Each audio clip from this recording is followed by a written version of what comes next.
La Bible révèle que la fin de toute chose est proche et que Dieu appelle tout homme à pouvoir se réjouir de la seconde venue de Jésus-Christ. L'objectif de cette présentation est de vous préparer à être du nombre de ceux qui gardent les commandements de Dieu et le témoignage, la foi de Jésus-Christ. Je souhaite la bienvenue à chacun et un très bon sabbat. Que la paix du Seigneur soit sur chacun d'entre nous. Et nous allons, afin de pouvoir entrer dans cette présentation, invoquer la présence du Seigneur par la prière. Et je voudrais vous inviter à bien vouloir prendre avec moi la position qu'il convient pour cela.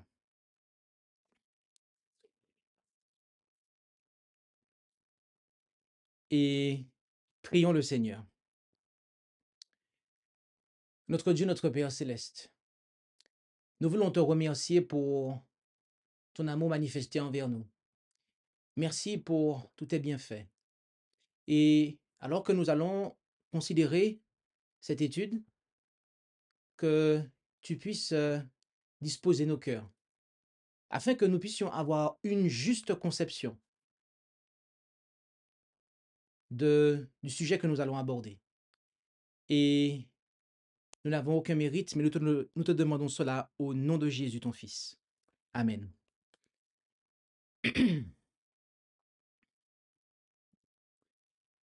Le titre de cette présentation est le péché volontaire et le sanctuaire. Nous avons précédemment donné une série de présentations relatives au sanctuaire, en 104 présentations très précisément. Et je ne mentionne même pas des études annexes qui sont dans une autre playlist. Et de manière véritablement spécifique, nous avons aussi des présentations relatives au sanctuaire qui sont récentes et dans la lignée desquelles cette présentation va venir s'inscrire. C'est-à-dire que la présentation d'aujourd'hui est véritablement annexe aux deux présentations qui sont ici. De manière à bien renforcer tout ce qui a été enseigné dans cette présentation. Et nous allons commencer en disant la chose suivante. En Jean 1, verset 29, Jésus est présenté comme étant l'agneau de Dieu. Paul, en 2 Corinthiens 5, versets 14 et 15, nous dit que l'amour de Christ nous presse, étant persuadé que si un seul est mort pour tous, tous donc sont morts, et qu'il est mort pour tous afin que ceux qui vivent ne vivent plus pour eux-mêmes, mais pour celui qui est mort et ressuscité pour eux. Aussi, en Galates 2, verset 20, je suis crucifié avec Christ. Néanmoins, je vis, cependant pas moi, mais Christ vit en moi.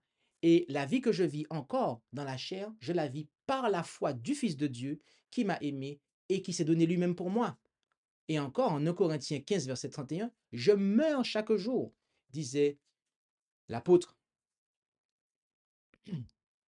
Suivre Jésus, c'est renoncer, c'est s'engager à renoncer à soi quotidiennement. Car Jésus, à l'autel des holocaustes, il a manifesté le renoncement au moi. Et donc, nous-mêmes aussi, en acceptant son amour, nous nous engageons à renoncer à nous-mêmes. Sous l'autel, c'est là où le moi doit être crucifié avec Christ sur la croix. Maintenant, nous allons considérer l'aspect du péché involontaire. Car avant de pouvoir considérer le péché volontaire, il nous faut d'abord nous intéresser au péché involontaire et à voir comment il était traité dans le sanctuaire.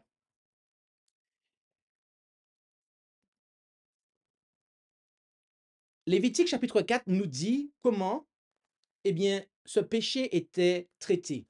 L'Éternel parla encore à Moïse en disant, parle aux enfants d'Israël en disant, lorsque quelqu'un aura péché par erreur contre l'un des commandements de l'Éternel, sur ce qui ne doit pas être fait, et qu'il aura fait quelques-unes de ces choses. Ce chapitre, comme je le disais il y a quelques instants, nous parle, eh bien, de la façon dont le péché involontaire est traité. Ici, il est question de péché par erreur. Et lorsque nous regardons les façons dont ce terme est traduit dans la Louis II, qui est cité ici à titre exceptionnel, eh bien, on voit que c'est involontairement, péché involontairement, erreur, inadvertance, faute, péché involontaire. Regardons aussi dans la second 21, donc involontairement, péché involontaire, faute, faute involontaire, involontairement à péché. Donc, il s'agit véritablement de péché involontaire, péché par erreur, par inadvertance. Euh, on pourrait dire par faiblesse, par manque de vigilance. D'accord? C'est de cela dont on parle en fait.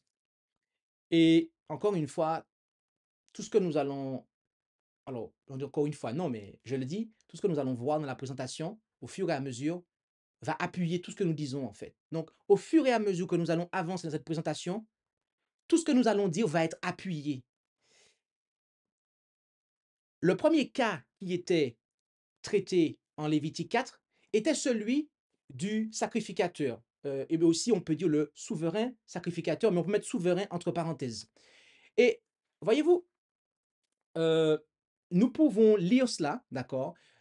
Si c'est le sacrificateur ayant reçu l'onction qui a péché, rendant par là le peuple coupable, il offrira à l'Éternel pour le péché qu'il aura commis un jeune taureau sans défaut en sacrifice pour le péché, etc., etc. Je vous invite à lire la suite. Mais ici, simplement, notez que le premier cas qui est abordé, c'est celui du sacrificateur. Entre parenthèses, avant sacrificateur, vous pouvez mettre souverain. Aujourd'hui, on va appliquer cela à un ministre. D'accord? Et notez ici qu'on ne dit pas qu'il a reçu le pardon ou qu'il y a eu une expiation qui lui a procuré le pardon. Pourquoi?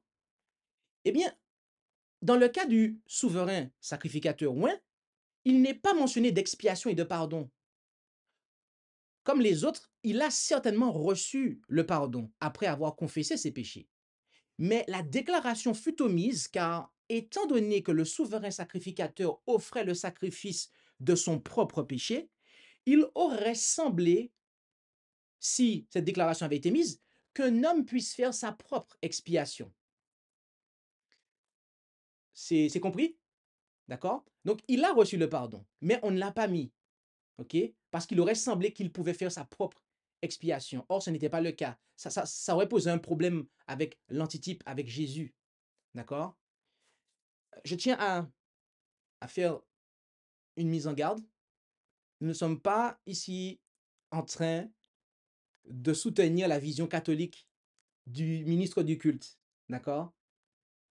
Parce que dans l'Église catholique, dans le système catholique, ils pensent que le ministre du culte, eh bien, c'est lui vraiment qui expie les péchés, en fait, du peuple. Or, ce n'est pas le cas. Un ministre de l'Évangile de Jésus-Christ, il n'expie pas les péchés, c'est Jésus-Christ lui-même qui le fait. D'accord? Soyons clairs sur ça. Et que personne ne pense que c'est ce que j'essaye d'insinuer. Non, pas du tout. Maintenant, j'aimerais qu'on puisse considérer un point. Certains estiment que les péchés involontaires des leaders les disqualifient pour traiter les péchés d'autrui. Certains pensent cela. Certains, eh bien, vont même à dire en fait que ce sont des hypocrites. Mais lorsque vous regardez Matthieu 23, où Jésus était en train de blâmer les pharisiens pour leur hypocrisie, ce n'était pas pour des péchés involontaires. Lisez bien Matthieu 23 et vous allez voir que c'était pour des péchés volontaires. Et lisez le Matthieu 23 après avoir considéré cette présentation et vous allez voir ça en fait. Et vous allez voir qu'ils ne confessaient pas leurs péchés. Donc, il y a des personnes qui pensent comme ça. Mais le reste de cette présentation montrera que ce faux raisonnement vise tout simplement à encourager le péché dans l'Église.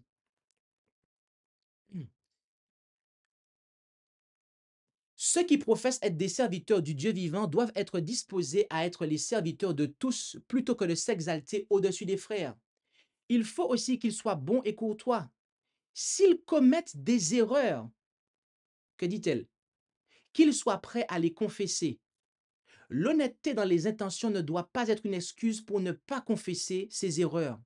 La confession ne diminuera pas la confiance de l'Église à l'égard du messager et celui-ci donnera un bon exemple. La pratique de la confession sera encouragée dans l'Église et il en résultera une douce communion. Notez ce qu'il est dit ici. Relisez bien cela. En tout cas, je vous invite à le refaire, car comme nous voulons avoir un moment de questions-réponses après, je ne vais pas réinsister sur ça. On devrait témoigner les plus tendres égards à ceux qui ont consacré leur vie à l'œuvre du Seigneur. Ces serviteurs âgés sont demeurés fidèles au milieu de la tempête et de l'épreuve. Peut-être souffrent-ils de quelques infirmités, mais ils possèdent encore des talents qui leur permettent d'occuper une place dans l'œuvre de Dieu. Bien qu'usés et incapables d'assumer de lourdes charges qui incombent aux jeunes, leurs conseils sont de la plus haute valeur. Ils peuvent avoir commis des fautes. Donc là, quand elle dit ça, c'est par le passé, hein, et vous allez comprendre. Donc avant qu'ils soient vieux. Donc quand ils étaient jeunes, ils peuvent avoir commis des fautes, mais leurs échecs même leur ont appris à éviter les erreurs et les dangers. Ne sont-ils pas, en conséquence, compétents pour donner les plus sages avis? Ils ont supporté l'épreuve et la tribulation, et bien que leur force ait décliné, le Seigneur ne les met pas de côté. Il les dote d'une grâce et d'une sagesse spéciale. Et encore, ceux qui occupent des charges dans l'Église peuvent avoir leurs défauts comme d'autres personnes et se tromper dans leurs décisions. Mais l'Assemblée du Christ sur la terre leur a cependant conféré une autorité dont on ne doit pas faire fi. Ici, la messagère est en train de traiter, dans toutes ces déclarations que nous avons compilées ici, eh bien, des péchés, des fautes involontaires des leaders. Et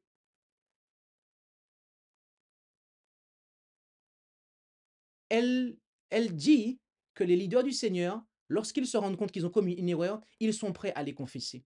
D'accord? Que cela ne diminue pas la confiance de l'Église. D'accord? Au niveau de la mission qu'ils ont. Et bien au contraire, le fait qu'ils le fassent, eh bien, est un bon exemple qu'ils donnent à l'Église. Non pas le fait qu'ils péchaient volontairement, mais le fait qu'ils reconnaissent leurs fautes, leurs péchés involontaires. Parce que dans l'Église, il y en a qui pêchent, mais qui ne reconnaissent pas leurs fautes, qui cachent leurs fautes.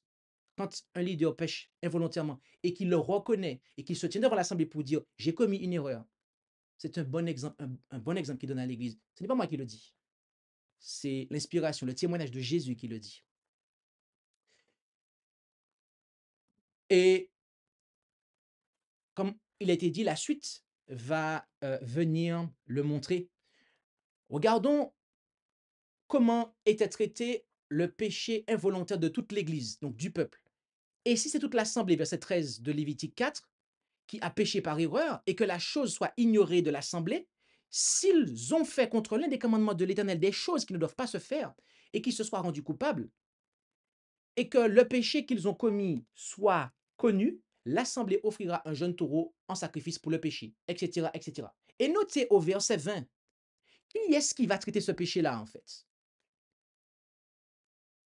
Et il est dit, ainsi le sacrificateur fera expiation pour eux et il leur sera pardonné. Qui est-ce qui a traité le péché de toute l'Église? Le même sacrificateur qui offre des péchés, qui offre des sacrifices pour son propre péché, en fait. Donc, quand on dit que un serviteur qui a commis des fautes, qui a péché involontairement, n'est pas légitime pour traiter les péchés, en fait, de l'Église,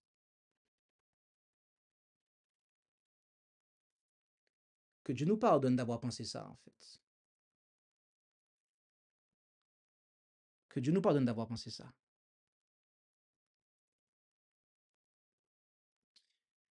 Lévitique 4, verset 22 à 26.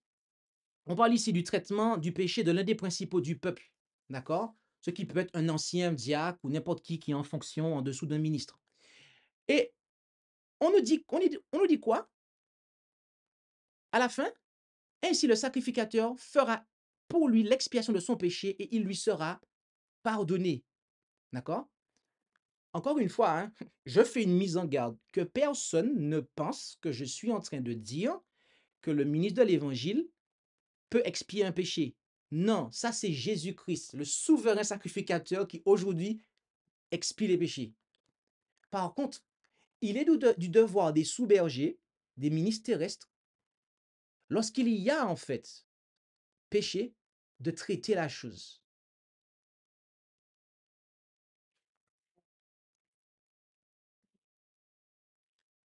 Et quand c'est quelqu'un de l'assemblée, donc un simple membre d'église, comme on pourrait dire, si c'est quelqu'un du peuple qui a péché, etc., etc., au verset 31, le sacrificateur fera expiation pour cet homme et il lui sera pardonné. Verset 35, le sacrificateur fera expiation pour cet homme pour le péché qu'il a commis et il lui sera pardonné.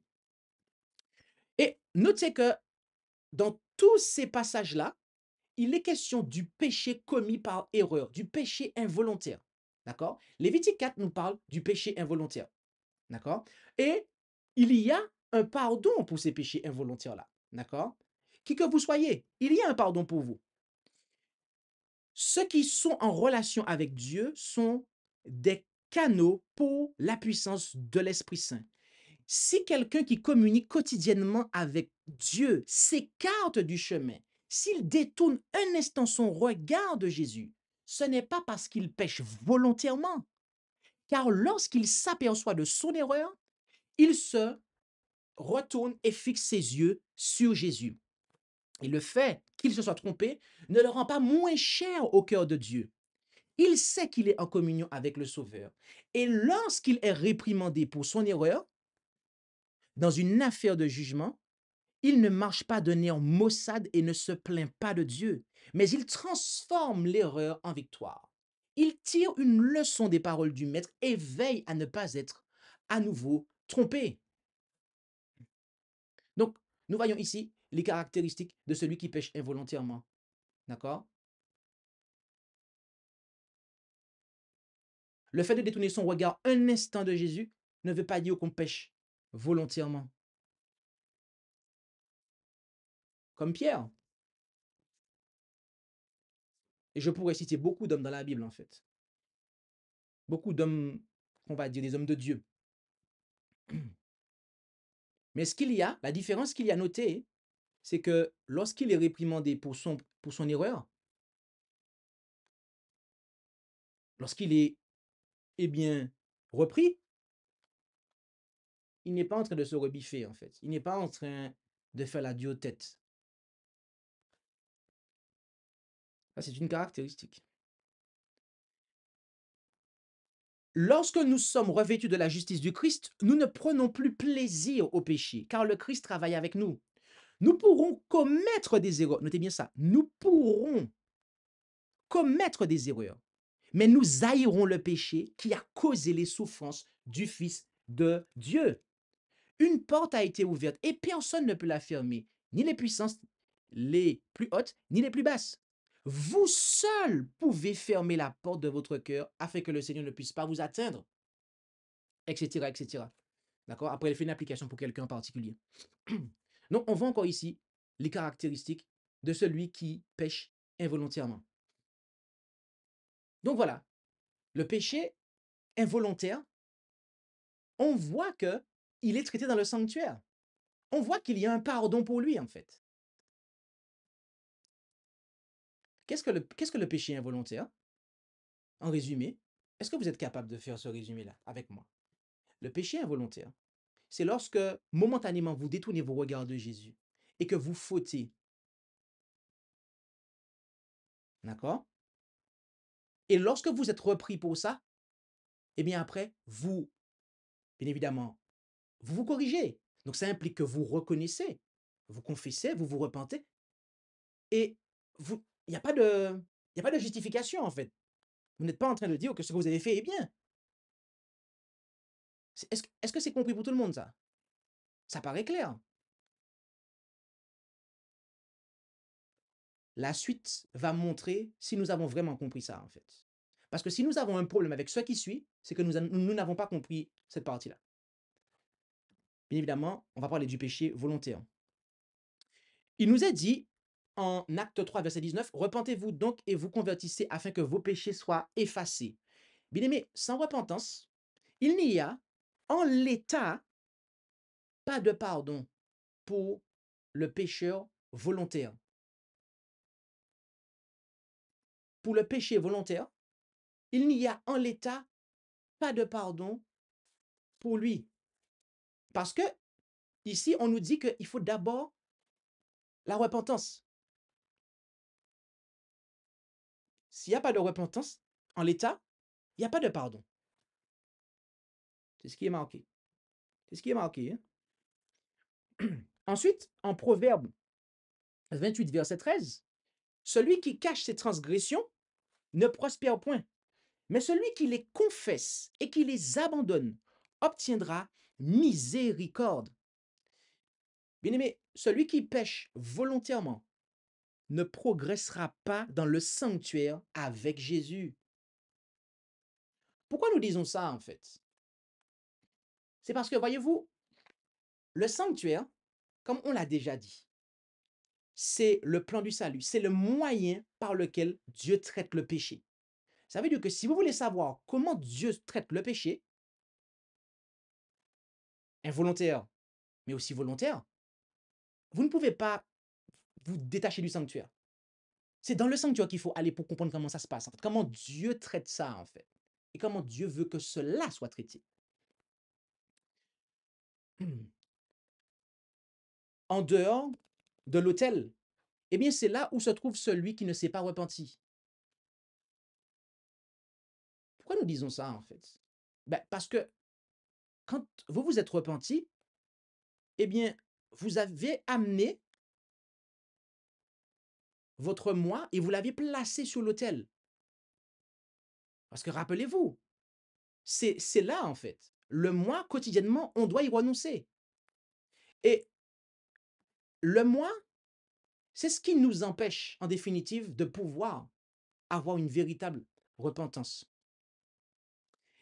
Et tant que on n'a pas, tant que l'Israélite n'était pas venu à l'autel, tant qu'il n'était pas dans cette démarche-là de véritable repentance qui est exprimée, eh bien, qui s'exprime à l'autel, dans quoi vivait-il? Est-ce qu'il était justifié? Non, parce que la justification a lieu dans la cour. Donc, s'il n'est pas justifié, dans quoi vit-il? Il vit dans le péché, en fait. Il y a un terrible danger, danger trop peu compris, à tarder de répondre aux appels pressants du Saint-Esprit. En réalité, ce délai est une décision de vivre dans le péché. Ce n'est qu'au péril de son âme qu'on peut tolérer un péché, si petit qu'il puisse paraître. Ce que nous ne vaincrons pas nous vaincra et causera notre ruine. Bien aimé, notez ici que le simple fait de tarder à manifester une véritable repentance équivaut à vivre dans le péché. Alors, je vous laisse me dire, qu'est-ce que c'est que de refuser de manifester une véritable repentance? Si celui qui tarde, qui procrastine, qui remet à plus tard son combat vit dans le péché, qu'en est-il de celui qui refuse en fait? Qu'en est-il de celui en fait qui par orgueil, eh bien, ne manifeste pas une véritable repentance? La réponse est sous nos yeux en fait. La réponse est sous nos yeux. Et je nous invite véritablement à étudier en prière, en jeûne, les deux chapitres suivants, chapitre 3 et chapitre 4 du livre Vers Jésus. Si, arrivé à ce stade de la présentation, bien aimé, ce que le serviteur de Dieu vous présente est flou pour vous et que vous ne comprenez pas du tout, ou même que vous n'êtes pas d'accord, lisez ces deux chapitres dans le jeûne et dans la prière, bien aimé. Parce que, voyez-vous, Nous sommes ici simplement en train de parler de l'autel des holocaustes, c'est-à-dire, pour ainsi dire, le début du chemin au travers du sanctuaire par la foi en Jésus. Ça veut dire que si on n'a pas compris ça,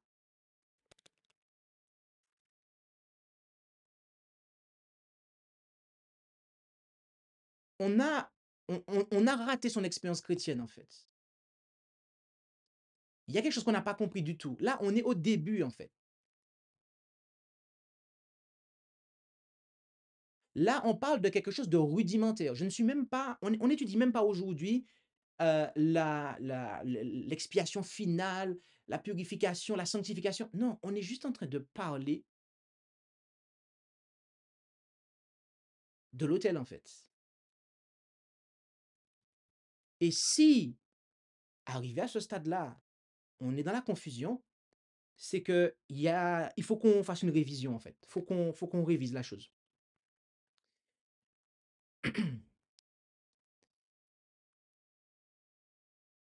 Et donc, en dehors du camp, eh bien, c'est là où se trouve l'orgueilleux. Ah bon? Oui, en dehors du camp. Même pas en dehors des tentes du sanctuaire, hein, dans le camp. Non. En dehors du camp, l'Écriture nous dit que c'est là où se trouve l'orgueilleux. En effet, en Nombre 15, versets 28 à 31, il est dit, et le sacrificateur fera propitiation pour la personne qui aura péché par erreur, de ce qu'elle aura péché par erreur devant l'Éternel, et faisant propitiation pour elle, il lui sera pardonné. Il y aura une même loi pour celui qui aura fait quelque chose par erreur, tant pour celui qui est né au pays des enfants d'Israël que pour l'étranger qui fait son séjour parmi eux. Ça veut dire que vous soyez israélite ou pas, si vous péchez par erreur, c'est la même chose. Vous pouvez être pardonné, en fait. Que vous soyez un adventiste du 7e jour historique de 1889 ou un pur païen, si vous péchez par erreur, mais qu'après vous le reconnaissez, vous pouvez être pardonné, en fait. Par contre, le texte continue en disant, mais quant à celui qui aura péché par fierté, c'est-à-dire par orgueil, autrement dit, dont son moi l'empêche de reconnaître, de confesser et de délaisser son péché. Autrement dit, de manifester une véritable repentance. Il est écrit que tant celui qui est né au pays que l'étranger, à savoir tant le membre d'Église que celui qui est un pur païen, en fait, il a outragé l'Éternel. Cette personne-là sera retranchée du milieu de son peuple parce qu'il a méprisé la parole de l'Éternel et qu'il a enfreint son commandement. Cette personne, donc, sera certainement retranchée. Son iniquité est sur elle. Poursuivons, parce qu'il n'y a pas qu'une seule déclaration qui dit ça. Il s'agit là d'une doctrine, bien aimée. C'est un enseignement. Il y a plusieurs versets sur ça, en fait. Quand une affaire sera trop difficile à juger pour toi, qu'il faille distinguer entre sang et sang, entre cause et cause, entre plaie et plaie, objet de contestation dans tes portes, tu te lèveras et tu monteras au milieu de l'Éternel que ton Dieu aura choisi, et tu viendras au sacrificateur de la race de Lévi et au juge qui sera en ce temps-là, et tu les consulteras, et ils te déclareront ce que porte le droit. Et tu agiras conformément à ce qu'ils t'auront déclaré au lieu que l'Éternel aura choisi. Et tu prendras garde à faire selon tout ce qu'ils t'auront enseigné. Tu agiras conformément à la loi qu'ils t'auront enseignée et selon le droit qu'ils t'auront prononcé. Tu ne te détourneras point de ce qu'ils t'auront déclaré, ni à droite, ni à gauche. Mais l'homme qui agira avec orgueil et ne voudra point obéir au sacrificateur qui se tient là pour servir l'Éternel ton Dieu, ou au juge, cet homme-là mourra et tu ôteras le méchant d'Israël et tout le peuple l'entendra et craindra et ils ne s'élèveront plus par orgueil. Notez que en l'état, il n'y a en l'état ce que ce texte-là aussi nous apprend, qui est sensiblement le même que le précédent. Il n'y a en l'état pas de pardon pour celui qui pêche volontairement. Pourquoi? Parce que l'autel des holocaustes, c'est là que le moi doit être crucifié, brisé, renoncé. Or, lorsque lorsque vous n'allez pas à l'autel, c'est que vous voulez conserver votre orgueil. Et lorsqu'on vous reprend et que vous n'acceptez pas,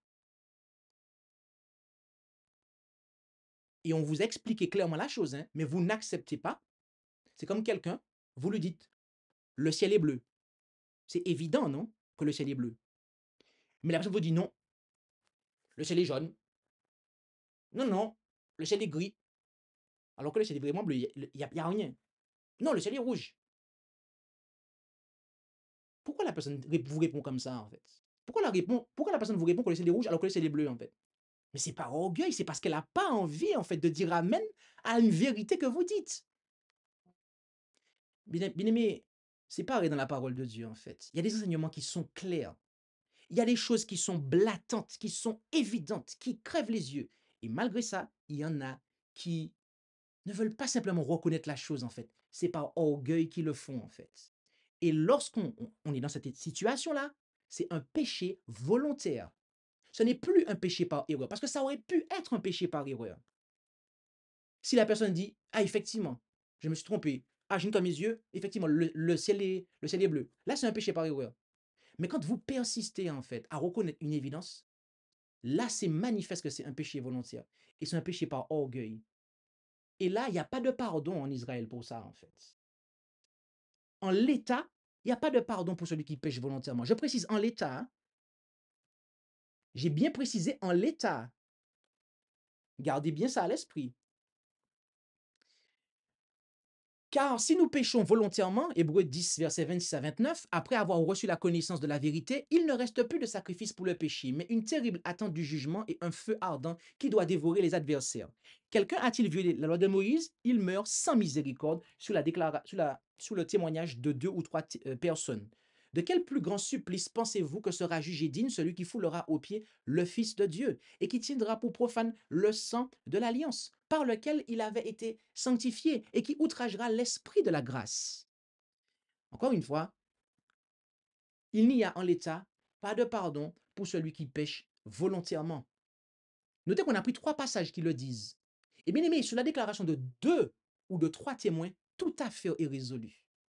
Ça veut dire que même si vous ne comprenez pas pleinement ça, s'il y a trois textes qui vous disent que lorsque quelqu'un pêche volontairement, et notamment par orgueil, il n'y a pas de péché, il n'y a pas de pardon, c'est que c'est ça en fait. Et je sais que malgré cette clarté-là, il se peut qu'il y en ait certains qui ne comprennent toujours pas. Dieu merci, il y a une conclusion pour vraiment essayer de mettre tout ça encore plus en lumière. Mais avant de passer à la conclusion, on va s'intéresser aux conséquences du péché volontaire. Le retranchement du milieu du peuple, à savoir l'expulsion de l'Église, est la conséquence du péché volontaire, lequel en fait, donc le péché volontaire, manifeste qu'il n'y a pas de repentance. Matthieu 18, verset 15 à 17, si ton frère a péché contre toi, va et reprends-le entre toi et lui seul. S'il t'écoute, d'accord? Donc là, c'est que c'est un péché volontaire qu'il a commis, puisque là, tu peux dire qu'il t'écoute. Eh bien, tu as gagné ton frère. Mais s'il ne t'écoute pas, là, il y a de l'orgueil. Prends avec toi encore une ou deux personnes afin que tout soit réglé sous la parole de deux ou de trois témoins. Que s'il ne daigne pas les écouter, alors là, s'il les avait écoutés, on aurait pu dire, bon, il a cédé, c'est bon, son orgueil a été brisé. Mais là, il ne les écoute pas. Donc là, il y a encore de l'orgueil. Dis-le à l'église. Maintenant, si arrivé devant l'église, il écoutait l'église, il manifeste une véritable repentance. On aurait pu dire que là, ok, c'est bon. Mais s'il n'écoute pas l'église, là, c'est encore de l'orgueil. Eh bien, regarde-le comme un païen et un péager, c'est-à-dire une âme à gagner à la repentance. D'accord? Autrement dit, arrivé à ce stade-là, elle n'est plus dans le camp, elle n'est plus membre, mais c'est une âme à gagner. On doit travailler pour l'amener à la repentance. Et nous avons mis en titre une composante de la foi de Jésus.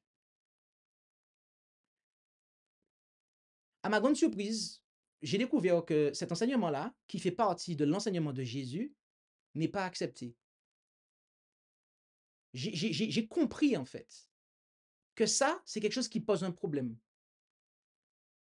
Et je me rappelle qu'il m'a été dit il y a quelques années de cela: «Ah oui, mais comment se fait-il que» alors que quelqu'un enseigne de fausses doctrines et qu'il a été repris et que cette personne-là n'écoutait pas ce qui lui était dit.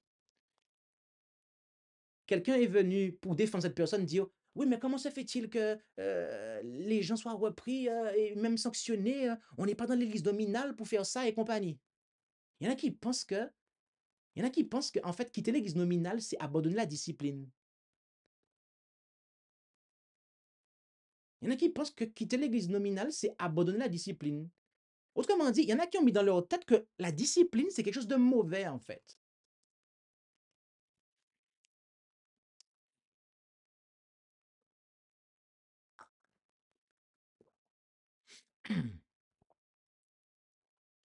Dieu a créé l'homme pour sa gloire. Il ne veut pas, il ne peut pas supporter la présence du péché dans son royaume. Je ne sais pas si vous avez lu ça. Dieu ne veut pas et il ne peut pas, ce n'est pas possible de supporter la présence du péché. S'il y a dans l'Église des personnes qui pêchent délibérément contre Dieu, tous les moyens possibles doivent être utilisés pour les amener à la repentance. Est-ce que je peux avoir un amen pour ça? Est-ce que je peux avoir un amen pour ça? Mon ami, si tu dis pas amen dans ton cœur pour ça, ne serait-ce que dans ton cœur, suis bien ce qui va suivre. Si cela n'est pas fait, le nom de Dieu est déshonoré. Il est trop pur pour regarder l'iniquité avec faveur. Poursuivons. Le Sauveur avait enseigné que les gens vivant sciemment dans le péché ne devaient pas être reçus dans l'Église. Donc, le pécheur volontaire ne peut pas être membre d'Église. Je ne sais pas si dans ton cœur tu dis Amen, mon ami, mais en tout cas, tu le devrais, si ce n'est pas le cas. Poursuivons encore. Celui qui est en faute se soumet-il à la discipline du Christ?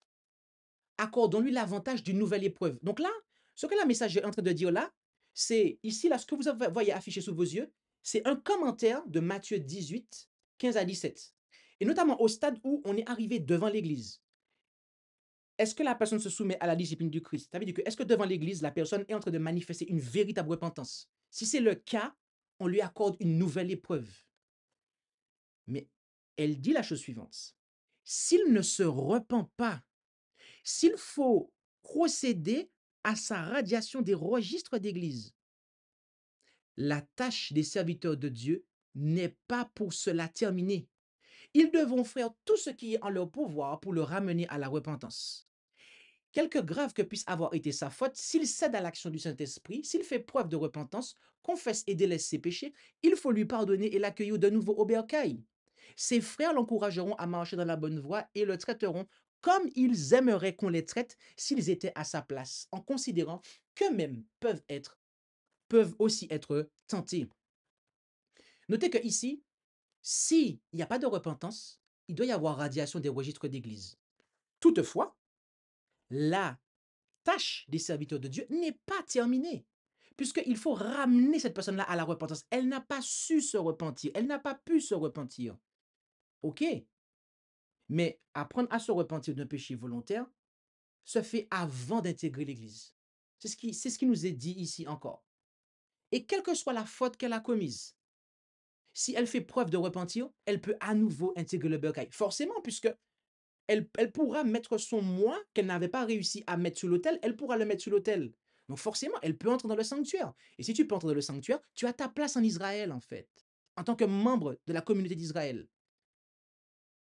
Et la suite nous dit, ses frères l'encourageront à marcher dans la bonne voie et le traiteront comme ils aimeraient qu'on les traite s'ils étaient à sa place. Bien-aimé, j'aimerais que vous enregistrez ça. De toute façon, ce sera enregistré. Mais notez bien cette vidéo et la minute à laquelle je donne cette vidéo. Car vous pourrez vous en servir contre moi dans le futur. Si moi, Jean-Christophe Bolot, j'apostasie, j'apporte de faux enseignements et que je refuse de reconnaître mon erreur, autrement dit que je pêche volontairement, je vous demande de me radier de mon église. Pour votre salut, radiez-moi de cette église. Vous avez le droit et le devoir de le faire. Toutefois, il sera de votre devoir ensuite, eh bien, de m'amener à la repentance. Ah oui, et cela a été dit le samedi 16 mars à midi 03, midi 04. Ça a été dit. Ça a été dit. Apprendre à se repentir d'un péché volontaire se fait avant d'intégrer l'Église.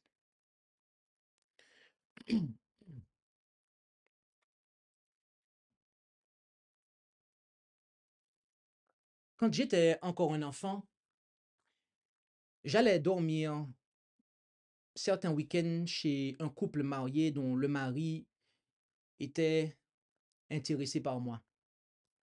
Autrement dit, cet homme qui n'est plus de ce monde aujourd'hui était un pédophile. Et Dieu merci, il n'a jamais physiquement abusé de moi. Mais j'ai vécu suffisamment de choses qui lui ont valu une condamnation. Et voyez-vous, je lui demandais de cesser de me courir après. Et il le faisait littéralement. Ce n'est pas exagéré. Je ne vais pas rentrer dans des détails. Mais j'avais beau le lui dire, il ne voulait pas, il ne voulait rien entendre, il ne voulait pas arrêter. Et j'ai décidé d'alerter ma famille, non pas pour me protéger, parce que j'estimais que je pouvais me protéger, me défendre, mais pour protéger mon petit frère qui, parfois, venait dormir chez lui avec moi. Et voyez-vous, j'avais peur, j'avais vraiment peur que ma famille ne me croie pas. En particulier, ma mère, car cet homme n'était rien de moins que l'un de ses frères de sang. J'avais peur que ma mère prenne position et partie, en fait, pour lui parce que c'était son frère. Mais à ma grande surprise, non seulement ma mère m'a cru, mais elle a réfléchi et elle a vu que c'était vrai. Parce qu'il y avait des signes qui ne trompaient pas. Et elle s'est battue pour que son frère de sang ne reste pas impuni pour sa pratique de la pédophilie, pour sa vie de pédophile.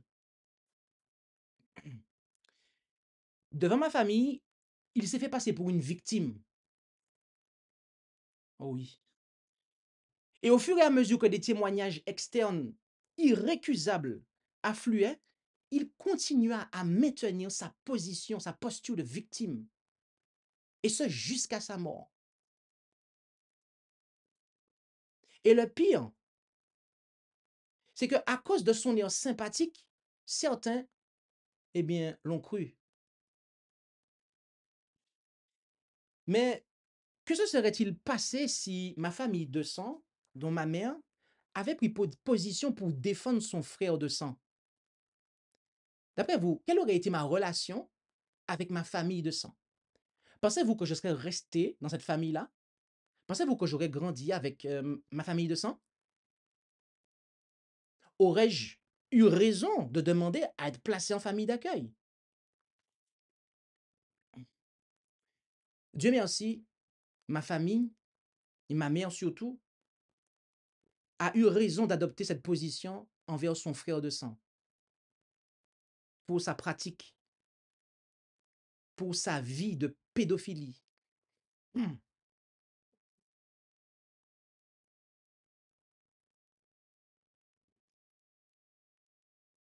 Parce qu'elle ne voulait pas simplement défendre ses deux enfants, mais elle voulait aussi défendre tous les enfants de la ville et de l'île contre cet homme qui était son frère.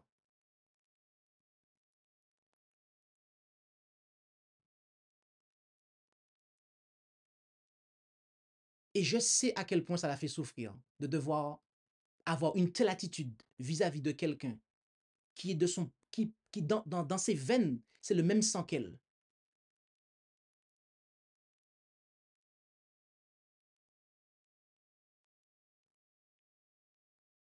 L'Église du Christ, l'Église ASJH 1889 a raison, sur la base de la parole de Dieu et de l'esprit de prophétie, de sanctionner les membres qui, après avoir été repris, ne font toujours pas preuve de repentance. Car si elle ne le fait pas, elle devient un repère de démons. Elle devient Babylone. Il m'a été montré que certains craignaient de devenir Babylone s'ils s'organisent. Mais les églises du centre de New York ont été de parfaites Babylone, confusion. Et maintenant, à moins que les églises ne soient organisées de manière à pouvoir, notez bien ça, appliquer et faire respecter l'ordre. Est-ce que vous savez c'est quoi l'essence même du désordre? C'est le péché, en fait. C'est le péché.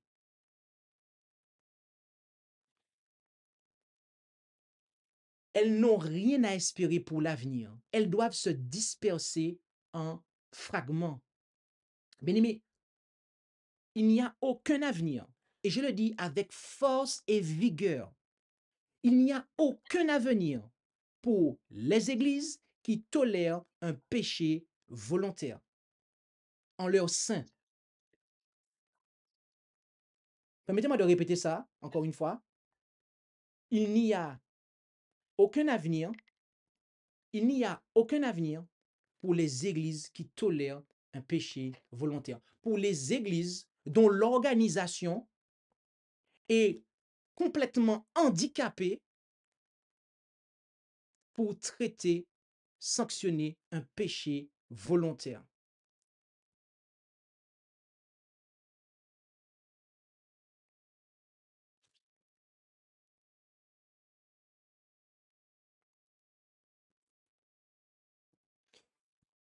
Mais quiconque entend ces paroles que je dis et ne les met pas en pratique sera comparé à un homme insensé qui a bâti sa maison sur le sable.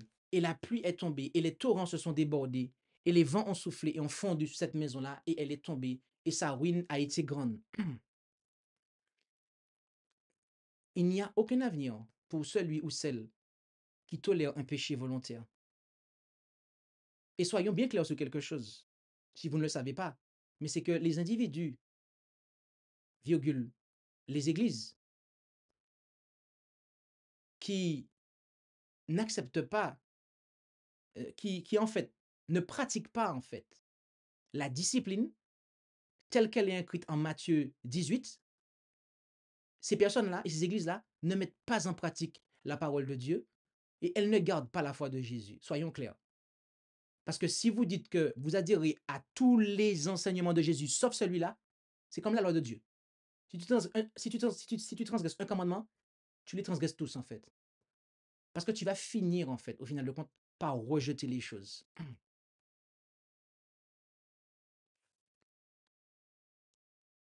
Donc, il faut savoir si on veut pratiquer la parole de Dieu ou pas en fait. Mais il répondit et dit à celui qui avait parlé, qui est ma mère, qui est mes frères? Et étendant sa main sur ses disciples, il dit, voici ma mère et mes frères, car quiconque fait la volonté de mon Père qui est aux cieux, c'est celui-là qui est mon frère et ma mère et ma sœur. Tout à l'heure, j'ai posé la question, quel aurait été en fait, que se serait-il passé si ma famille de sang, ma mère avait pris position pour défendre son frère qui pratiquait la pédophilie et qui s'est, en plus de ça, victimisé pour, alors que il était purement coupable en fait pour avoir fait ça en fait.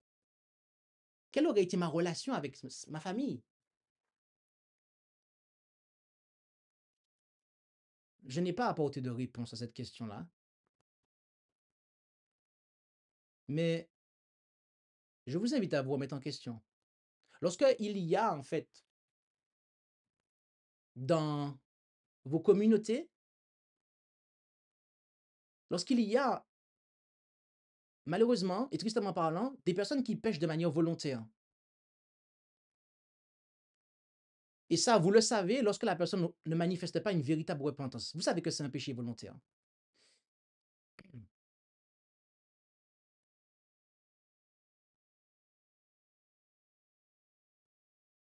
Lorsque ça ne vous concerne pas, en fait,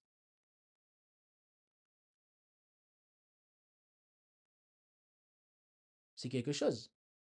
Mais si ça vous concerne, si c'est vous qui êtes la victime de ça, si c'est vous, en fait, qui faites les frais de ça, est-ce que vous allez agir pareil? Si c'est vous qui souffrez de ce péché-là, est-ce que vous allez agir pareil?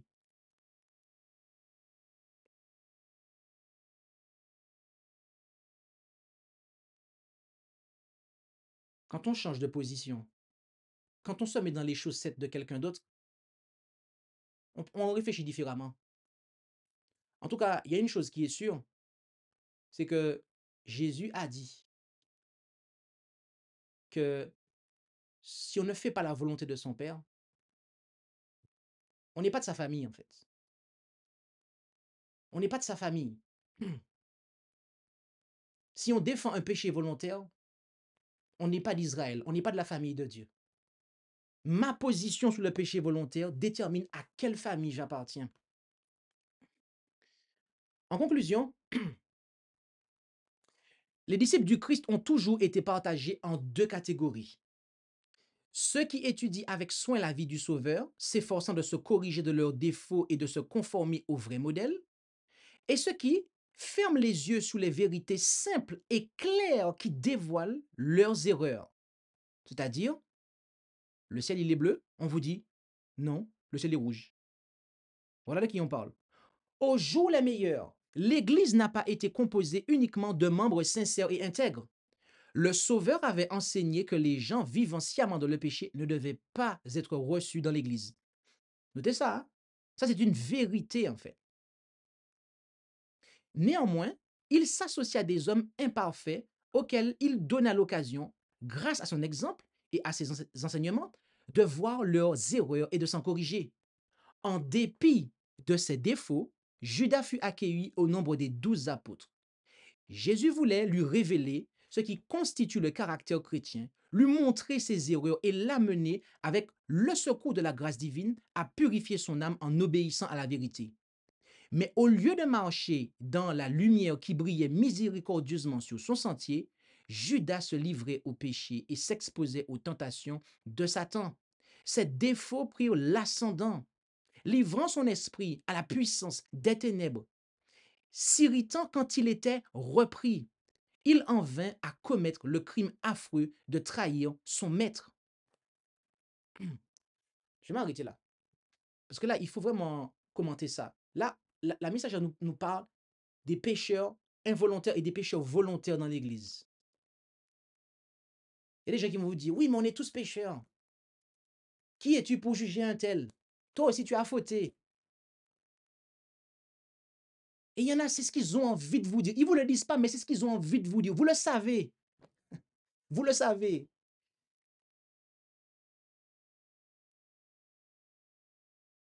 Mais tout ce qu'on a vu précédemment, en fait, il va falloir fermer les yeux sur ça, en fait, si on veut maintenir ce raisonnement-là, en fait. Donc, comme il a été dit, oui, dans l'Église, il y a deux catégories, en fait. Vous avez ceux qui pêchent involontairement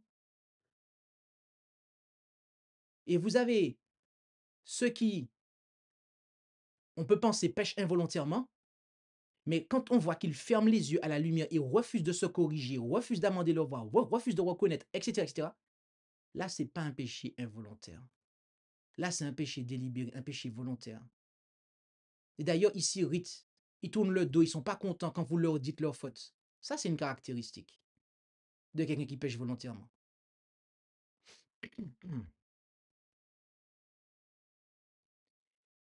C'est aussi de cette manière que, tout en professant la piété, plusieurs caressent quelques péchés et en viennent à haïr ceux qui troublent leur paix en dénonçant leurs fautes.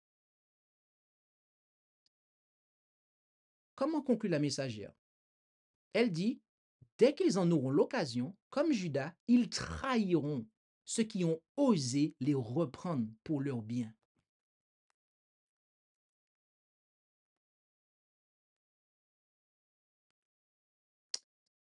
Je ne vais pas commenter ça. Je pense qu'on doit relire ces déclarations. Mais faisons un équilibre important qu'il faut faire. Qu'est-ce qui constitue le péché contre le Saint-Esprit? Parce que oui, je vois déjà des questions arriver. Oui, mais est-ce que si je pêche volontairement, est-ce que j'ai commis le péché contre le Saint-Esprit? Eh bien, c'est le fait d'attribuer volontairement à Satan l'œuvre du Saint-Esprit. Supposons par exemple que quelqu'un soit témoin de l'œuvre spéciale de l'Esprit de Dieu. Il a la preuve évidente que cette œuvre est en accord avec les Écritures et le Saint-Esprit témoigne qu'elle est bien de Dieu. Mais voici que, plus tard, il succombe à la tentation et à l'orgueil. Tac, ça c'est important, soulignez ça. La propre justice ou quelques autres tendances mauvaises s'emparent de lui. Puis, rejetant toute l'évidence du caractère divin de cette œuvre, il déclare que ce qu'il avait jusqu'ici reconnu comme venant de la puissance du Saint-Esprit était dû à la puissance de Satan. Dieu travaille dans le cœur humain par le moyen de son Saint-Esprit. Et lorsque les hommes rejettent volontairement, déclarant que ce qui vient de lui est l'œuvre de Satan, ils détruisent le canal par lequel Dieu peut communiquer avec eux. En niant l'évidence qu'il a plu à Dieu de leur donner, ils ferment leur cœur à la lumière et le résultat, c'est qu'ils sont abandonnés aux ténèbres. Ainsi se vérifient les paroles du Christ. Et elle cite Matthieu 6, verset 23. Si donc la lumière qui est en toi est ténèbres, combien seront grandes ces ténèbres? Durant un certain temps, ceux qui ont commis ce péché peuvent sembler être des enfants de Dieu.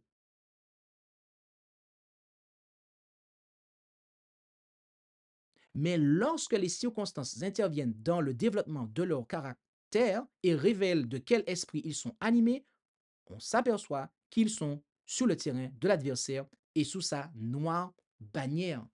Hmm. Bien-aimé, en résumé, pécher volontairement conduit à pécher contre le Saint-Esprit. Pécher volontairement, si cela n'est pas arrêté, si on persiste dans ça, on sera conduit à pécher contre le Saint-Esprit.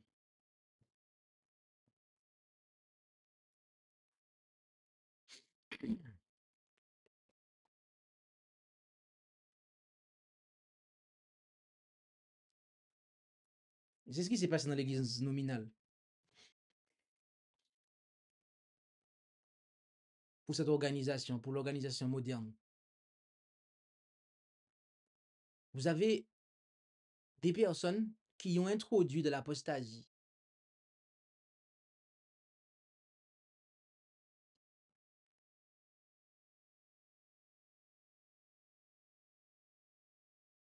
Et ils ont dit que ce que les pionniers enseignaient était faux, alors que Dieu avait dit que c'était vrai. Et aujourd'hui, ils sont arrivés au stade où c'est fermé et inflexible. On ne reviendra pas en arrière.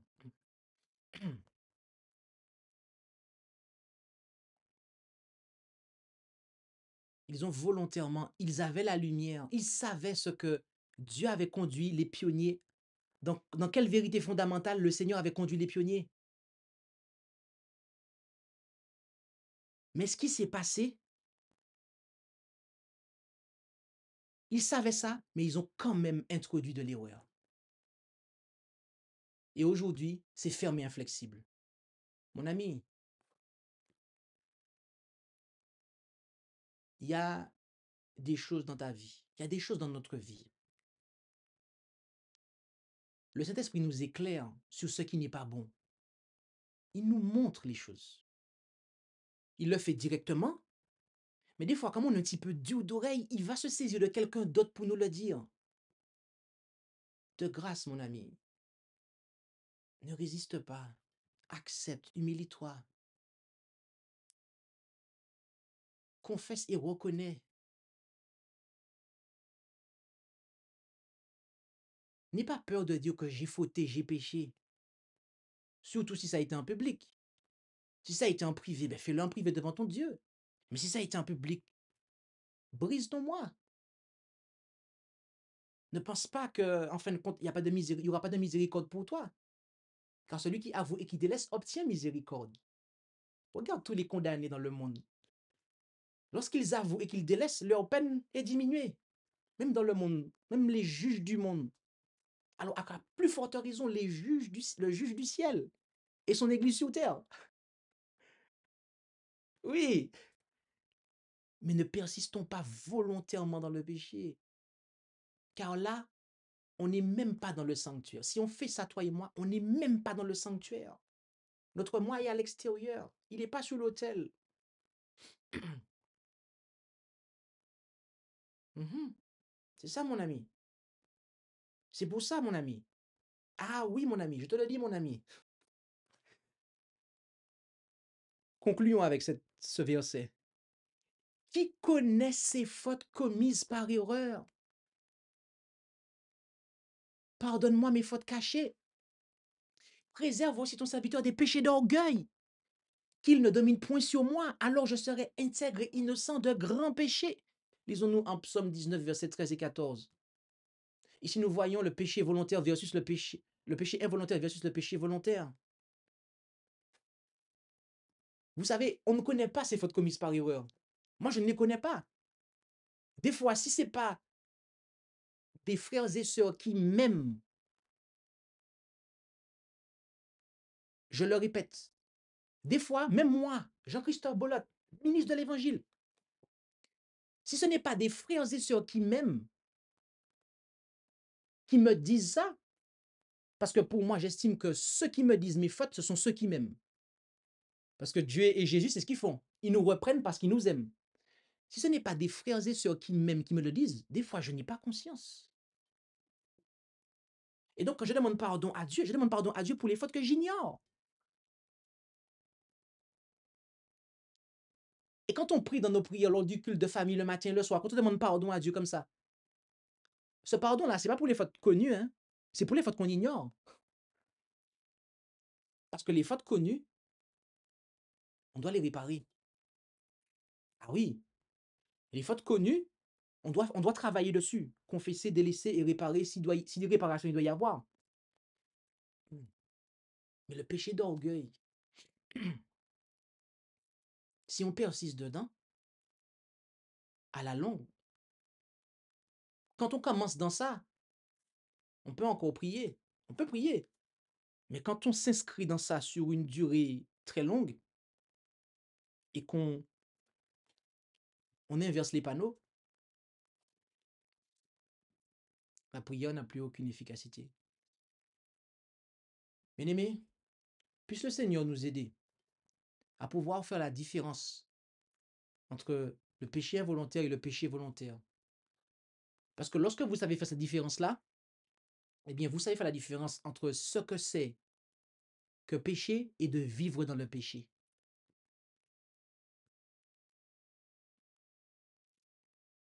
Que Dieu nous bénisse tous. Nous allons passer au moment de questions-réponses.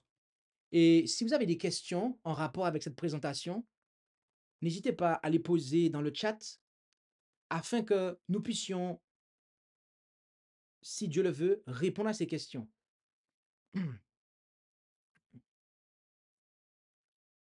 Amen. Amen. Alors, la première question est la suivante. Si un membre devant l'Église reconnaît son péché avec sincérité et honte, pas juste parce qu'il ait pris la main dans le pot de confiture, mais qu'il n'arrive pas à briser le moi pour se repentir, est-ce un péché volontaire ou non? Et peut-on se repentir du péché contre le Saint-Esprit? Donc là, je vais laisser déjà la première question. Donc la première question, si un membre devant l'Église reconnaît son péché avec sincérité et honte, pas juste parce qu'il ait pris la main dans le pot de confiture, mais qu'il n'arrive pas à briser le moi pour se repentir, est-ce un péché volontaire ou non? et le message su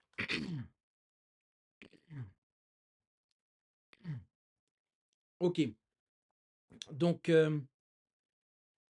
nous allons la question est: si un membre devant l'Église reconnaît son péché avec sincérité et honte, pas juste parce qu'il ait pris la main dans le pot de confiture, mais qu'il n'arrive pas à briser le moi pour se repentir, est-ce un péché volontaire ou non?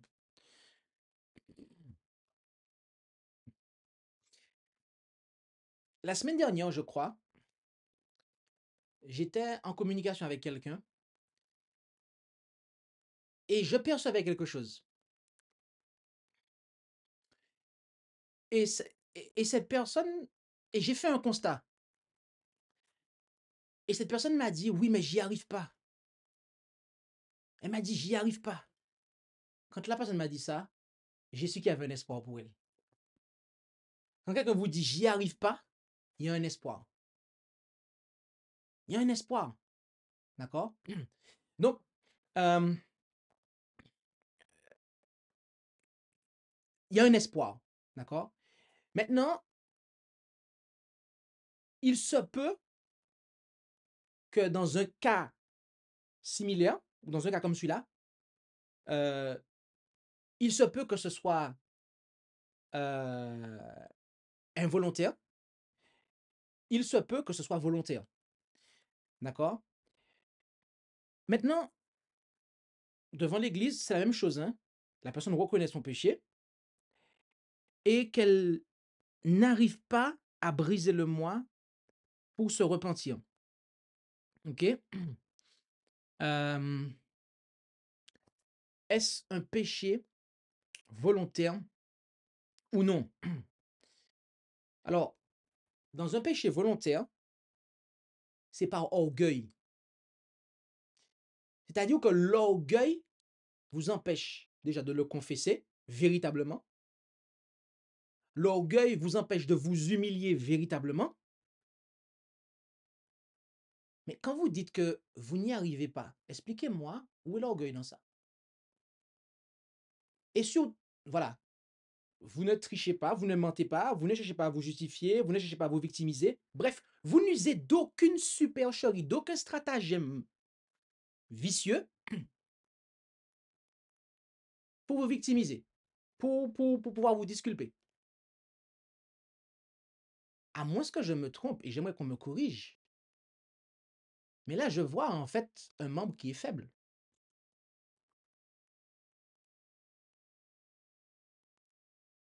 Là, on parle de faiblesse en fait.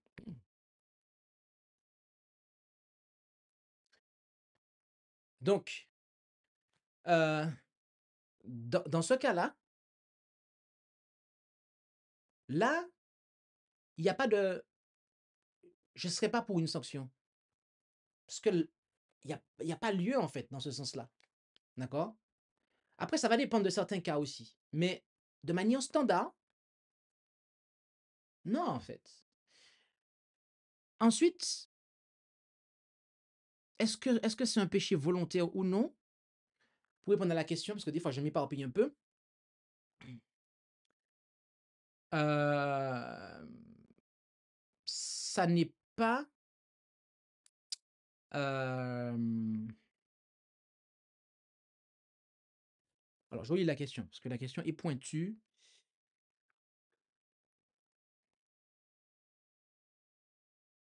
Si un membre devant l'Église reconnaît son péché avec sincérité et honte, pas juste parce qu'il ait pris la main dans le pot de confiture, mais qu'il n'arrive pas à briser le moi pour se repentir. Est-ce un péché volontaire? Ok. Euh, je pense qu'on ne peut pas vraiment dire que c'est un péché volontaire. Je peux me tromper. Euh, des fois, il y a des cas qui vont vraiment être atypiques et il va falloir faire au cas par cas, mais de manière standard, dans ce que je lis là, euh,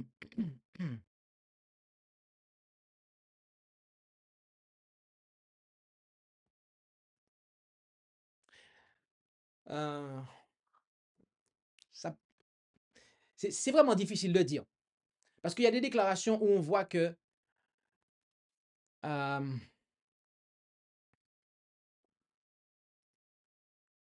à l'heure actuelle, je pense que non. Mais j'ai une réserve. J'émets quand même une réserve. Je dis que non, mais il y a une réserve quand même, de manière standard. Ensuite, on me dit, peut-on se repentir du péché contre le Saint-Esprit? Non. Ah non. Non, non, non. Le péché volontaire, vous pouvez vous en repentir.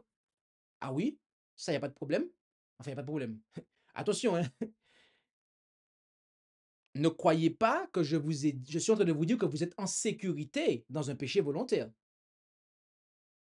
Ce que je voulais dire par là, c'est que on n'est pas au stade du péché contre cet esprit. Mais faisons attention à la flaque. Faisons attention à la peau de banane.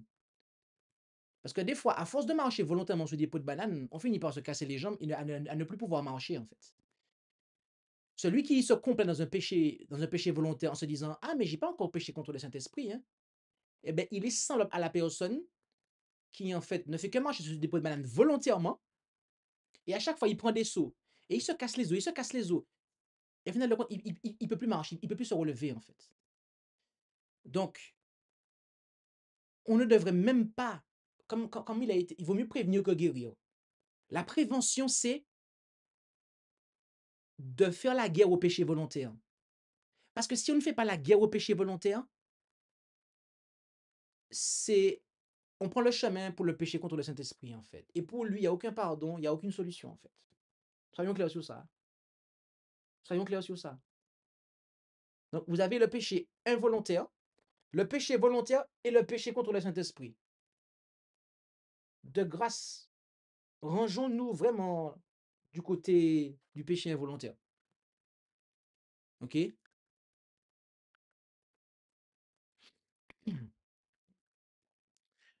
Je ne sais pas s'il y a d'autres questions. Je ne sais pas si j'ai répondu à la question. Alors, n'hésitez pas à répondre si oui ou non vous avez obtenu réponse au fur et à mesure qu'il y aura eh bien, des éléments qui seront donnés. Et gloire à Dieu, oui, apparemment, effectivement, tu as apporté réponse à ces deux questions. La prochaine question est la suivante. Y a-t-il une différence entre le péché involontaire et le péché par ignorance? Y a-t-il une différence entre le péché involontaire et le péché par ignorance? Je pourrais dire que non, il n'y en a pas.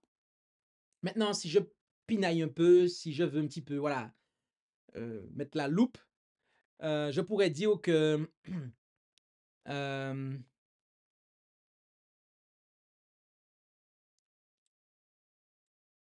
alors, le péché par ignorance est un péché involontaire. D'accord?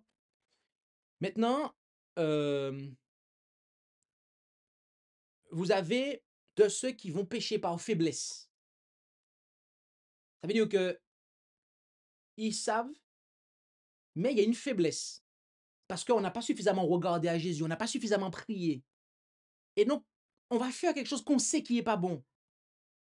Là, c'est pas de l'ignorance, mais c'est de la faiblesse. Mais c'est quand même un péché involontaire. Mais c'est un moment de faiblesse. On dit bien que c'est un moment. C'est pas une vie, en fait. C'est un moment. Euh, c'est comme Pierre. Est-ce que Pierre a passé tous les 3 ans et demi à renier Jésus? Non. Pendant un moment, en fait, il a été faible. Après encore, Paul l'a repris. Après la Pentecôte, il a encore eu moins de faiblesse. Il a été repris pour ça. Est-ce que ça l'a disqualifié pour être apôtre? Non. Est-ce que ça l'a disqualifié pour écrire ces 2 épîtres à l'Église en tant que ministre? Non. Et ça, vous l'appliquez à n'importe qui dans l'Église, hein. Je prends ce cas-là parce que c'est lui qui m'avait à l'esprit, mais voilà. Donc, euh, c'est bon pour moi.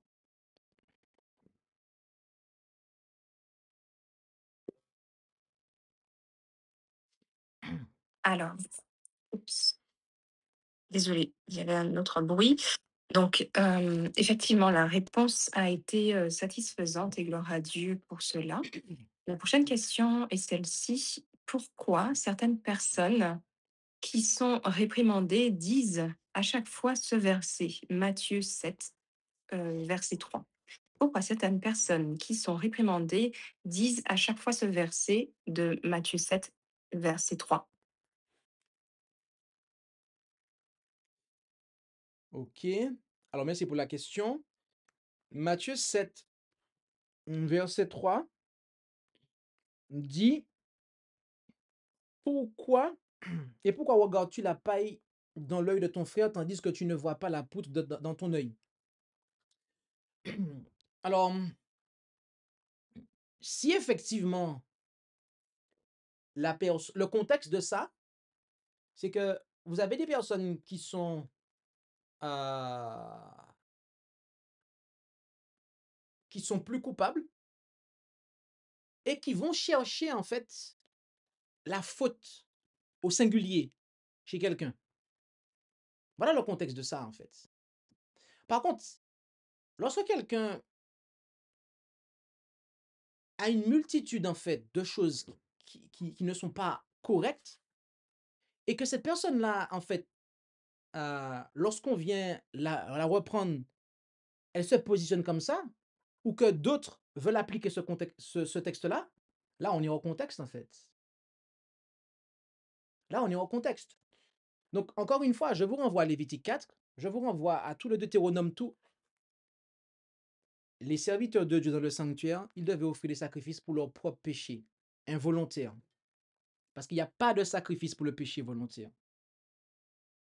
Celui qui pêche volontairement, il est privé du pardon. Quand le sacrificateur connaissait et sa faute, eh bien, qu'est-ce qu'il faisait? Il était de son devoir de la confesser, de la délaisser sincèrement et de chercher le pardon de Dieu. Et à aucun moment, en fait, vous avez dans l'écriture, vous voyez que il n'est pas compétent ou il est mal placé pour pouvoir, après avoir fait ça, je précise, hein, parce que s'il le fait avant, il est mal placé pour le faire. Mais si d'abord il s'occupe de son cas, de régler son cas, et après il s'occupe du cas des autres, mais c'est ce qui manque en Lévitique 16 en fait. On l'a étudié ensemble. Avant de s'occuper des péchés de l'assemblée, il devait d'abord s'occuper de son propre péché en fait. Et ensuite, il était compétent, légitime pour pouvoir s'occuper du péché de l'assemblée. Donc, la question est, pourquoi certaines personnes qui sont réprimandées disent à chaque fois ce verset?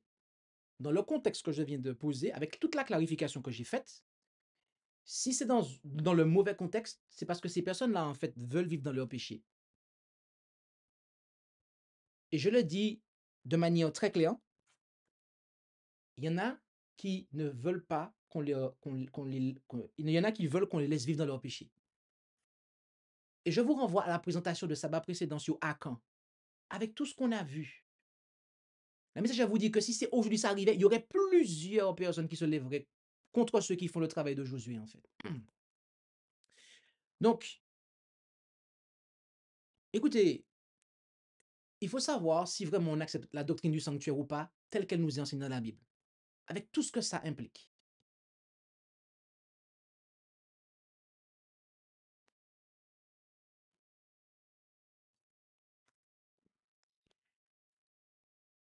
Question suivante.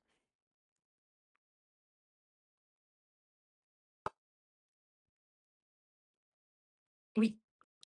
Alors, la prochaine question est la suivante. Quelles sont les conséquences qu'une personne qui persiste dans le péché volontaire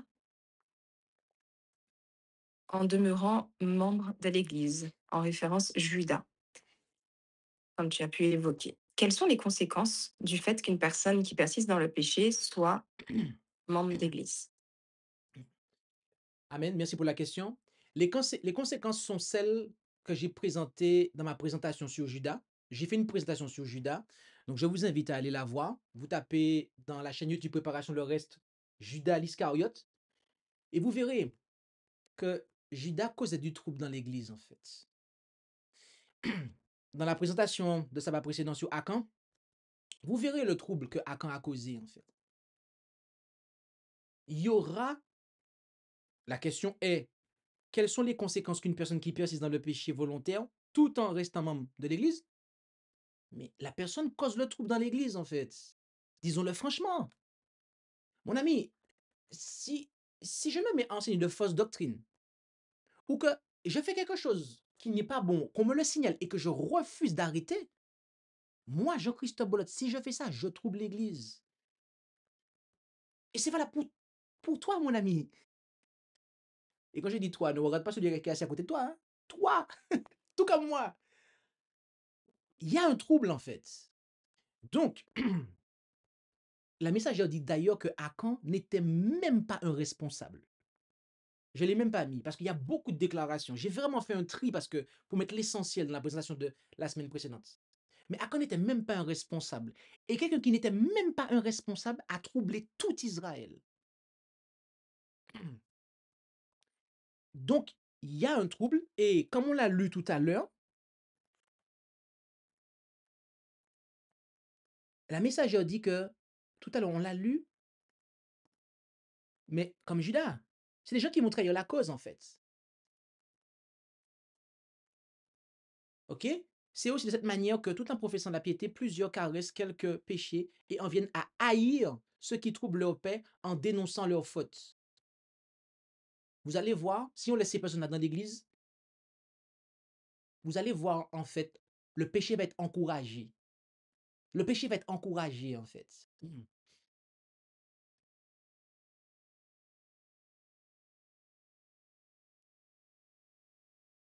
Est-ce que c'est ce qu'on veut? Est-ce qu'on veut des églises à SJH 1989 qui encouragent le péché? Parce que si c'est le cas, mes amis, à quoi ça sert qu'on existe, en fait? Non, mais franchement, à quoi ça sert qu'on existe, en fait? Pourquoi on n'est pas retourné dans la dénomination où on encourage le péché? Avec la doctrine du sanctuaire qu'ils ont, en fait. Ça n'a pas de sens. Vous comprenez bien que ça n'a pas de sens. Donc, non pas désolé, je ne suis pas désolé. On ne peut pas faire ça. Dès qu'ils en auront l'occasion, comme Judas, ils trahiront ceux qui ont osé les reprendre pour leur bien. Vous avez compris ça? Ils trahiront ceux qui auront osé les reprendre pour leur bien. Pourquoi? Qu'est-ce qui a fait le déclencheur que Judas a décidé de trahir Jésus? C'est parce que Jésus l'a repris, en fait. Jésus a repris un péché qu'il a commis devant. Il a fait quelque chose, Jésus l'a repris. Jésus l'a repris pour son péché. Pierre s'est humilié, en fait. Pierre s'est humilié. Paul l'a repris en public, en fait. Pierre s'est humilié, en fait. Et vous savez quoi? On a la preuve que Pierre s'est humilié parce que Pierre a même recommandé Paul. Paul qui l'a repris en public. C'est comme ça que ça se passait, une vraie repentance dans l'Église. Ça veut dire que Pierre aimait Paul qui l'avait repris pour son péché. Mais Judas, quand Jésus l'a repris, il a vu rouge. Comment Jésus a osé me reprendre en fait pour mon péché? Boukta l'a fini. Manqué il vendre lui en fait. Manqué il fait payer ça. Ce gars-là est fini. Je vais le vendre. Je vais lui faire payer ce qu'il m'a fait en fait. Judas et Pierre. Judas et Jésus, Pierre et Paul. Dans quel cas on est, mon ami? Dans quel cas on est, toi et moi? Si on n'aime pas celui qui nous reprend, si celui qui nous reprend pour notre péché, on ne l'aime pas,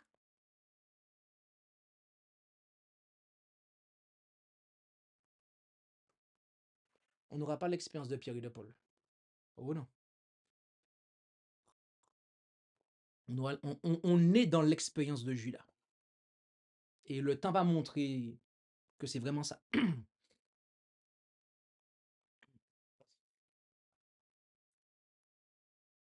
Question suivante.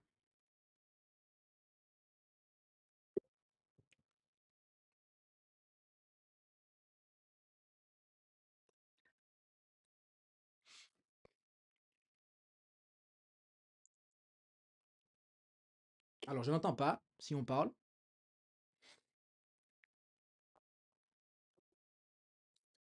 Je ne sais pas si quelqu'un parle, mais je n'entends pas.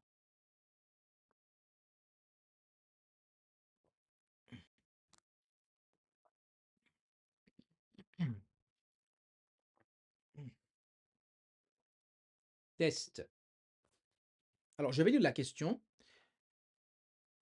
Responsable, mais en fait, je sais pas si je peux la lire parce que Là, on m'entend? oui, Désolée, je pensais qu'on m'entendait et en fait, mon micro était coupé. Alors, merci et gloire à Dieu pour les réponses précédentes. Et la prochaine question est la suivante. Pour des personnes responsables ou ayant autorité qui commettent des péchés sans être coupables, de quel péché s'agit-il et comment le comprendre? merci pour la question. Alors, la question est mal posée. Je le dis humblement. Ils commettent des péchés sans être coupables. Non, quand on commet un péché, on est coupable. OK? On est coupable. Donc, j'imagine que la personne voulait dire responsable ou ayant commettre des péchés par ignorance ou des péchés involontaires. Voilà. Donc, est-ce que la personne peut bien nous confirmer que c'est bien péché involontaire?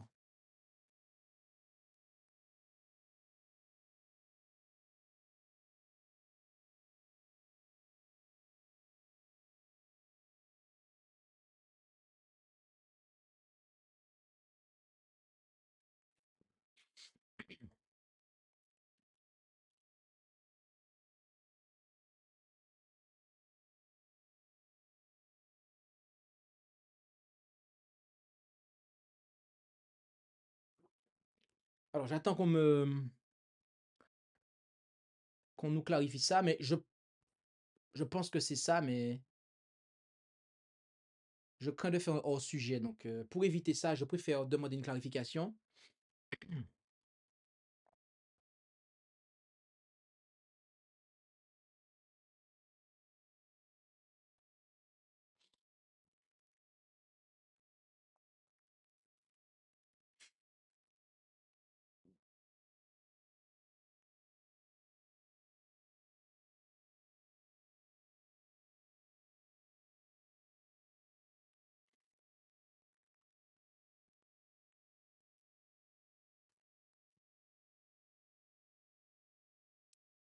Alors, en attendant que la personne puisse clarifier son propos, il y a une autre question. Donc, si on peut peut-être Oui. gagner du temps aussi.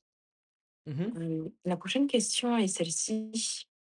Si une personne, par certains moments, pêche volontairement, mais après avoir commis ces actes le regrette, peux-tu nous dire un peu plus par rapport à cela? Donc, j'imagine que cela veut dire, qu'est-ce que tu pourrais exprimer concernant cet aspect de péché? Voilà.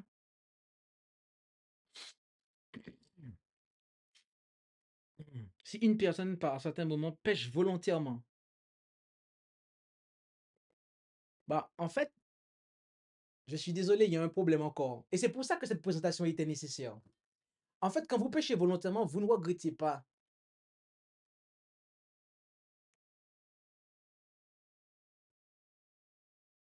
Quand vous péchez volontairement, vous n'êtes pas dans le regret du péché. C'est par orgueil. Votre orgueil vous empêche de le reconnaître. D'accord? Donc, si une personne, par certains moments, pêche volontairement, ah, ok, ben désolé, c'est moi qui me suis trompé. Mais après avoir commis ainsi, regrette cet acte, que peux-tu nous dire en cela? Alors, dans ce cas, encore une fois, désolé, hein, j'avais pas compris, c'est moi qui n'avais pas compris la question. Dans ce cas, euh, tac, tac, tac. Euh, Qu'est-ce que je peux dire? Gloire à Dieu. Gloire à Dieu. C'est la meilleure des choses dans ce contexte-là qui peut arriver. Parce que si ça n'a pas lieu, ben, la personne se dirige tout droit vers le péché contre le Saint-Esprit, en fait. Donc, euh,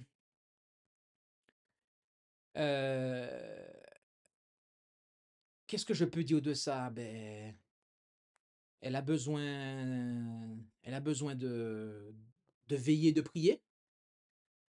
euh, et elle a besoin de se rapprocher de Jésus. Après, on peut dire beaucoup de choses, hein. Mais bon, qu'est-ce qu'on peut dire dans ce cas-là? Euh, Prenons le cas de Salomon. Salomon, il a péché volontairement et à la fin de sa vie, bon, c'est un tison arraché du feu. Ça veut dire qu'il était pas loin de faire le péché contre le Saint-Esprit, d'être, voilà, de passer par la seconde mort. Mais il a, ou je ne sais comment, voilà, il a mis un terme à sa marche infernale et et du coup, heu, mais gloire à Dieu pour lui. Donc,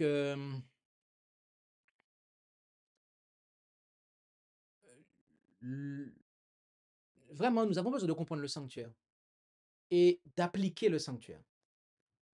Et ce message est destiné à nous aider à ne pas résister aux appels que le Saint-Esprit nous lance. Et si nous nous sommes rendus compte que nous avons souvent fait ça par le passé, que nous avons péché volontairement, mais qu'après on s'est rendu compte que, eh bien, l'Écriture nous dit que nous avons le cou raide. Nous sommes, autrement dit aujourd'hui, on dit qu'on est têtu.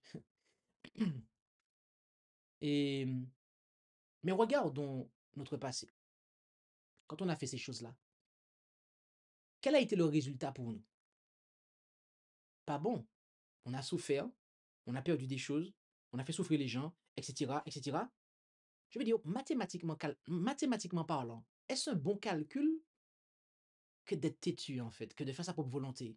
Non, en fait. Donc, au bout d'un moment, il faut se dire: «Stop, j'arrête, je renonce à moi-même.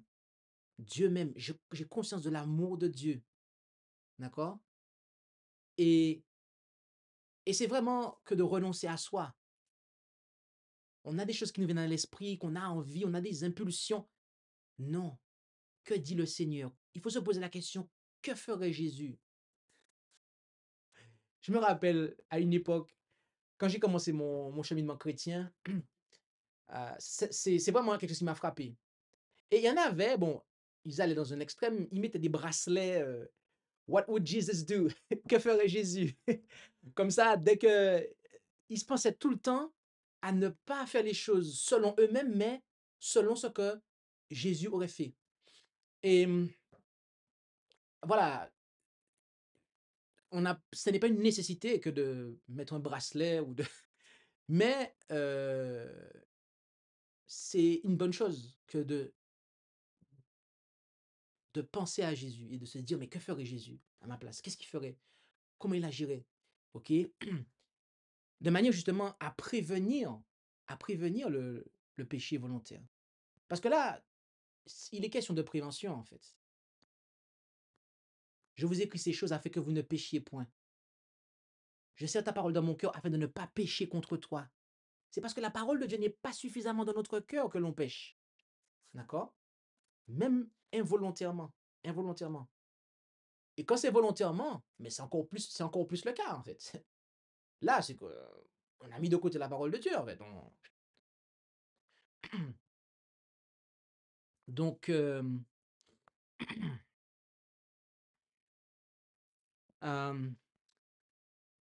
on a besoin d'humilité et voilà. Je sais pas si ma réponse a pu aider la personne qui a posé la question et même tout le monde, mais je pourrais dire beaucoup de choses, mais,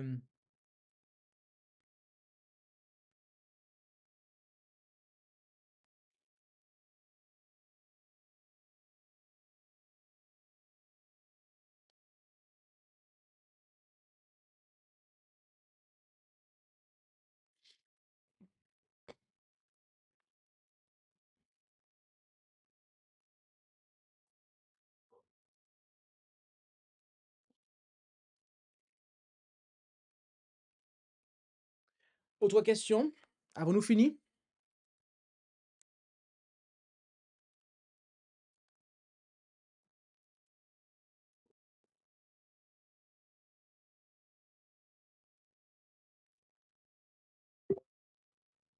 Plus de questions. Bien-aimés, nous allons clôturer ce moment et nous allons prier et je vous invite à prendre la position qu'il convient avec moi pour la prière.